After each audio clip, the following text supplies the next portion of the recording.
On a bright and freezing, very frosty day, I'm going up Near Black Clough, which is at the upper end of the Longdendale Valley near the old Woodhead Railway Station.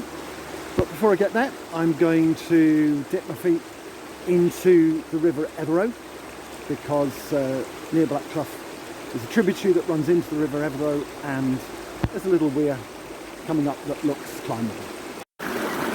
Here's the Etherow, epitomising winter scrambling. Low sun, frost, blue sky, a pool, a cascade, a weir. What more could you want? Having quite readily scrambled up the weir, I do now have an answer to the question, what more could you wish for? And that is some level of feeling in my hands or feet.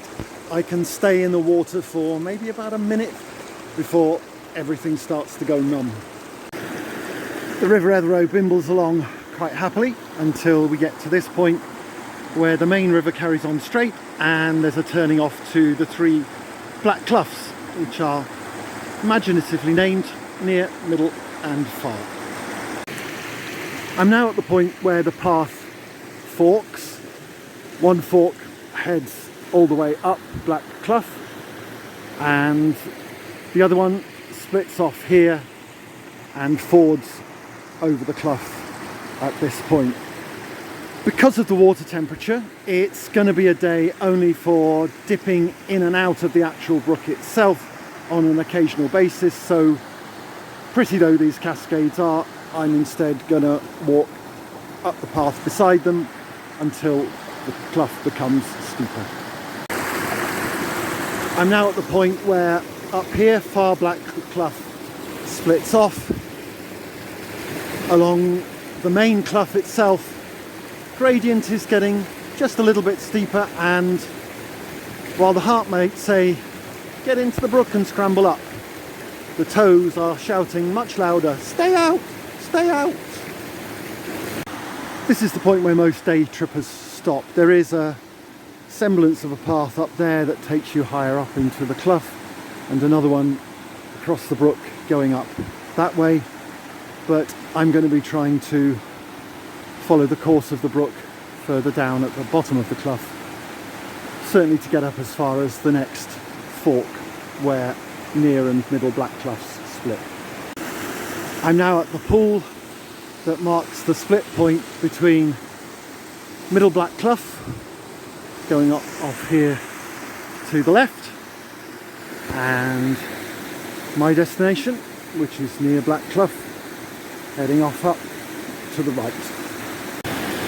Here then is the start of Near Black Clough proper. Set of modest but ongoing cascades bounded by a rocky wall.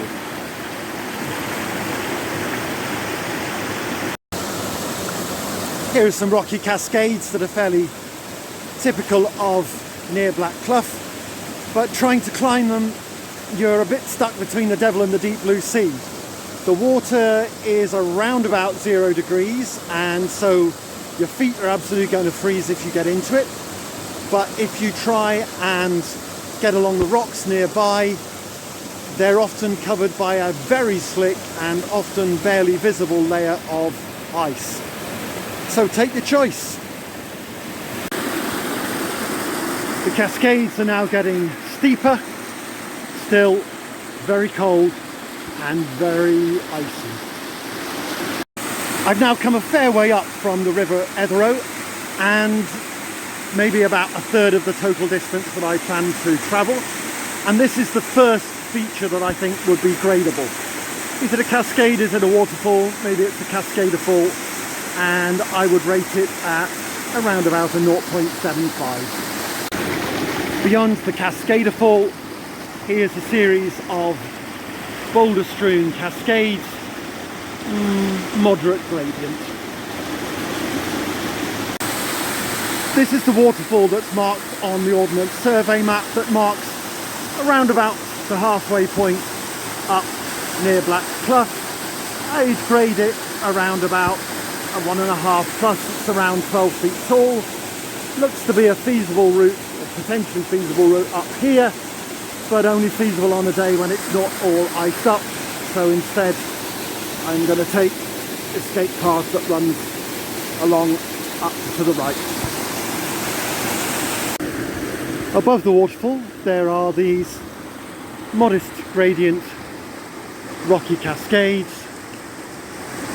On a nicer day, or at least a warmer day, I would possibly get in and climb up them, but since I'm unable to feel my toes at present, I'm following along this sort of vague semblance of a path that runs along much of the length of the clough.